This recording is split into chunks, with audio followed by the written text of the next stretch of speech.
In 2018, when NVIDIA announced the Turing GPU architecture capable of real-time hardware-accelerated ray tracing, it was an announcement that promised ray tracing as the future of game graphics. The idea that at some point in the hopefully not too distant future, ray tracing would be the primary way we light worlds found in AAA games. In 2023, with Cyberpunk 2077 Overdrive, we are seeing one of the first fulfillments of that promise, where the near path-traced lighting of the Overdrive mode propels the visuals of the game into the stratosphere. It might seem like Destiny fulfilled when I put it like that, but it's really anything but. Forget not, just 4 years ago, the height of real-time path tracing in games was Quake 2 RTX. In 4 years, we've gone from that to this. How is this even possible? How did we get from Quake 2 RTX in 2019 to Cyberpunk 2077 Overdrive in 2023? I will answer those questions and more in this episode of Tech Focus.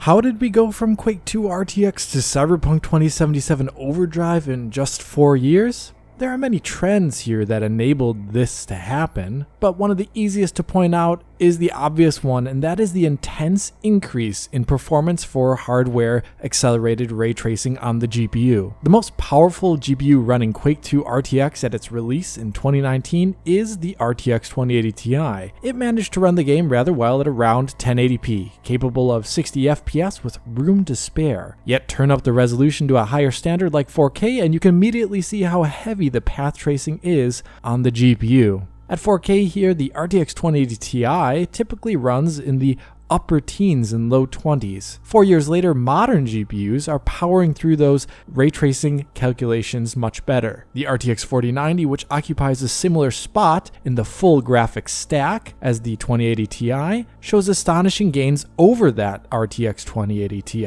It's typically running a bit more than 4 times the raw frame rate and processing a single frame in a quarter of the time. This is one of the key enabling factors of Cyberpunk 2077. There's a much higher base for pure ray tracing performance, which shows up very well in pure ray tracing workloads like Quake 2 RTX. This 4x gain comes from a number of sources in the hardware itself. There's of course more ray tracing cores and shader cores and a higher operating frequency, but some of it is architectural as well. For example, each NVIDIA architecture past Turing has respectively doubled the triangle intersection testing rate in the RT core. So Ampere, for example, can test 2 times the amount of triangles in the same amount of time as Turing. You can see this in practice when you compare an RTX 3070 running Quake 2 RTX versus an RTX 2080 Ti. In most rasterization titles or even hybrid ray tracing titles, the RTX 3070 and RTX 2080 Ti will run neck and neck, or even the RTX 2080 Ti will pull ahead. Yet in pure ray tracing workloads like Quake 2 RTX here, there is a different trend where the RTX 3070's performance is a great deal better than that of the RTX 2080 Ti. And that really all comes down to the fact that Ampere is architecturally better at ray tracing than Turing. The Ada Lovelace architecture found in the RTX 4090, for example, further increases triangle intersection testing throughput by 2 times over Ampere. As you can imagine, better ray tracing geometry performance is going to be a key reason why older RT GPUs may struggle in Cyberpunk 2077, while more modern ones flourish. So an RTX 2080 Ti might have been able to handle multiple traces gracefully against low poly character models found in Quake 2 RTX, yet it can struggle with multiple traces against a character model in Cyberpunk 2077, which has many thousands of times more polygons. Another technical architectural advantage found in more recent GPUs is a greater amount of L2 cache. This is a general trend among all GPU vendors. But Intel's Arc and NVIDIA's Ada Lovelace architectures in particular have disproportionately higher amounts of L2 cache than other similarly powered GPUs or their most recent predecessors. For example, an RTX 3090 has 6 megabytes of L2 cache. while an RTX 4090 has 72 megabytes of L2 cache. Intel Arc's A770 has 16 megabytes of L2 cache, while its primary competitors in the Ampere or RDNA 2 families have a great deal less. This is one that's a bit harder to quantify with some performance numbers on screen, as you can't just turn on and off L2 cache in the GPU from the consumer's perspective, but basic research findings in the field and common sense indicate that path tracing, which uses a lot of incoherent rays, as in rays that shoot around in random directions, well, they decrease SIMD efficiency. SIMD is the manner of processing used in GPUs. There are a few reasons for that, but low cache efficiency is one of the top factors. So having more L2 cache is a boon to performance to counteract that inefficiency. There's essentially more space on the GPU to fit denser and more detailed geometry found in a world like Cyberpunk 2077 to ray trace against. A last architectural change making hardware better in 2023 at ray tracing in general is found for the moment exclusively in Ada Lovelace GPUs, and that is SER, or Shader Execution Reordering. Like a greater amount of L2 cache, this is another method that is used to counteract the general SIMD inefficiency issues that path tracing induces. Basically, in a game with high quality ray tracing or path tracing, there are a great variety of shaders potentially for all materials in the game world. For example, in Cyberpunk, a car can have different materials for its metals, for its glass, for its clear coat paint, for the dashboard, for the leather seats, and much, much more. For realistic rendering, it's very important that all of these materials are respected and shaded correctly when light is being bounced. The problem is that the rays bounce around the scene in a rather random way and will access these shaders in a haphazard manner, which will decrease GPU unit utilization while it occurs. This can then severely decrease performance. SER works against this by bundling all those disparate shaders together, preventing the scattered nature of the data being accessed on the GPU. Cyberpunk 2077 Overdrive reportedly uses this. Although, like the L2 cache differences I was trying to explain earlier, it's hard to get a grip on the exact real-world performance implications in this application because I know of no way to turn it on and off. But generally, this is going to be another way more modern GPUs are more adept at ray tracing than those of the past.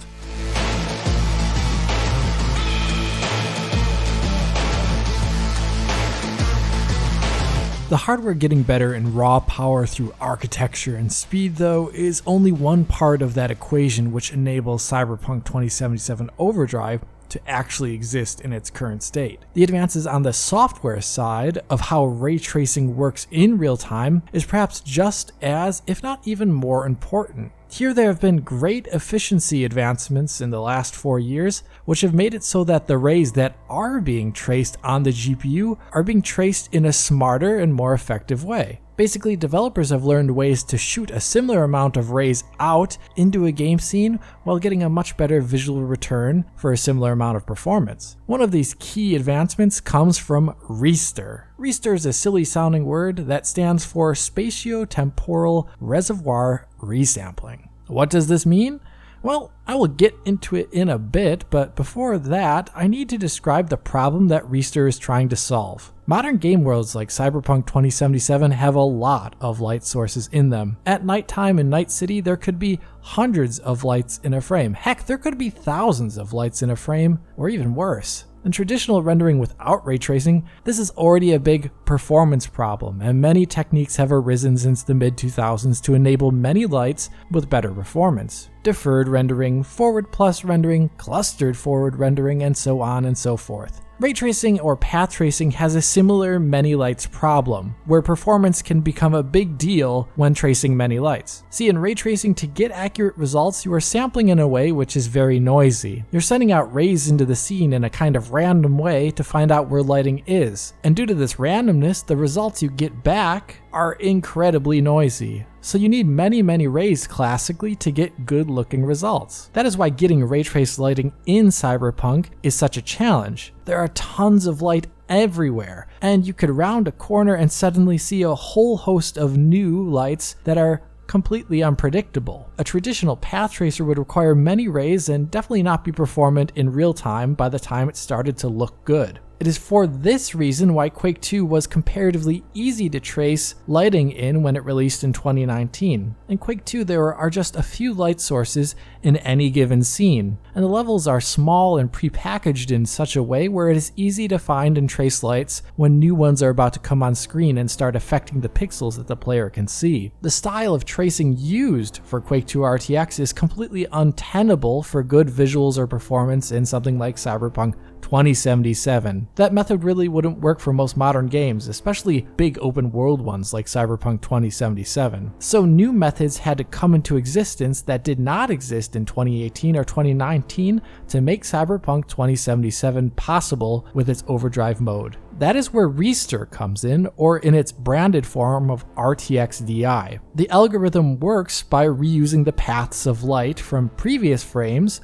or from the current frame to accurately fill in the gaps in the noise for important local light sources. Take a look at this example from the original Restir paper from 2020. Here is a previous state-of-the-art rendering for many lights in this particular scene here. Notice all the salt and pepper noise across the entire image, and it took 20.2 milliseconds to render. This would require a lot of denoising to get it to look right. Now here's a Restir rendered image of the same thing. As you can tell, there's a lot less noise in this image, and it also runs faster to boot, rendering in 16.7 milliseconds versus the 20 of the older method. So the Restir image here looks quite a bit better and runs quite a bit better by essentially reusing rays in a smart way. Images like these ones you're seeing on screen from Restir, in comparison to an older method, would be much easier to denoise in real time for something like a game. And Restir is what is in use in Cyberpunk 2077 with RTX DI, which is handling all the direct lighting and shadowing for local lights, neon signs, and such. Without the advent of Restir, Cyberpunk 2077 would either require tons of more rays to have a coherent image, or require tons of more denoising to make it look like anything that you would recognize as a city. Either way, both of those things would require quite a bit more performance, and without Restir, perhaps Cyberpunk 2077 Overdrive wouldn't even be possible in real time at all in 2023.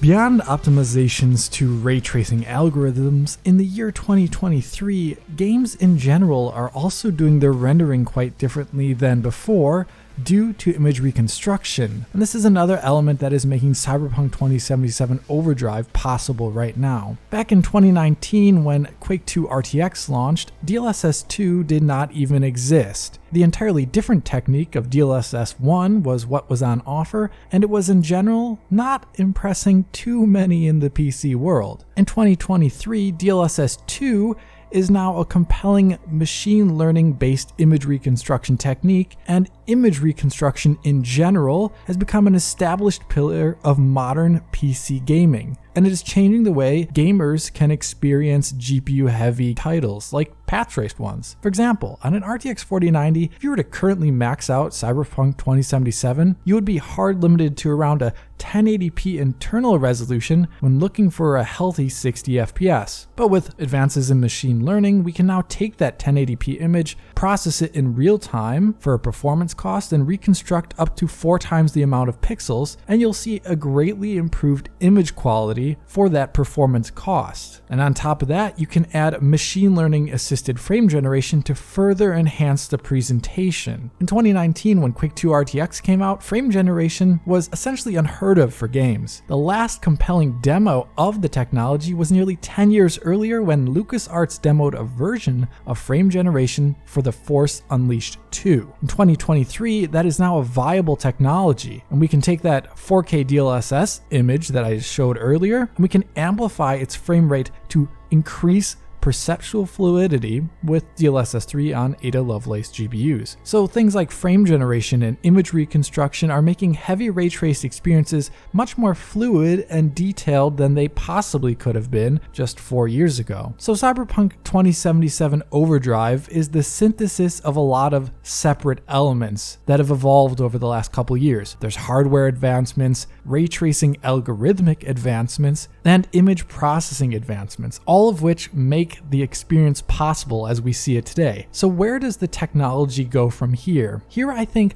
looking at the visual and performance limitations of Cyberpunk 2077 Overdrive will give us good hints as to where the next advancements might be happening. One of the first limitations in Cyberpunk 2077 Overdrive that I noticed is how it deals with forward rendered elements, so transparent things like glass. These elements are why I describe Cyberpunk 2077 as near path traced, as these type of materials are still not fully handled via ray tracing like the opaque world geometry tends to be. So if you look at opaque reflections, they look really great, such as this reflection puddle on the ground here, which does not use transparency. And there in the reflection, you can see really compelling lighting. You can see reflections in reflections. The global illumination is there. The material response looks great in that reflection. Glass reflections are conversely missing this realism. So if you look in them, like you can see here, you can see the same hallmarks of rasterization, as the glass geometry itself and the reflections in that geometry are still being lit by similar methods that the game employs when Overdrive ray tracing is set to off. This makes the shading of the objects in the reflections for transparent things less realistic than the rest of the world in Cyberpunk 2077 Overdrive. This is an open area of research, but I think there's other hints in other titles as to what could happen. Quake 2 RTX, for example, had some very compelling thick glass rendering with proper refraction and caustics. Same with the Unreal Engine 4 title Chernobylite, which had some great looking ray traced glass refraction and shading. I imagine this is one area that may improve with further patches to Cyberpunk 2077 Overdrive, as yes, Cyberpunk 2077 Overdrive is still unfinished and work in progress, as Nvidia and CD Projekt Red are describing it as improving over time still. Another limitation in the current rendering is the amount of path traced bounces that are occurring.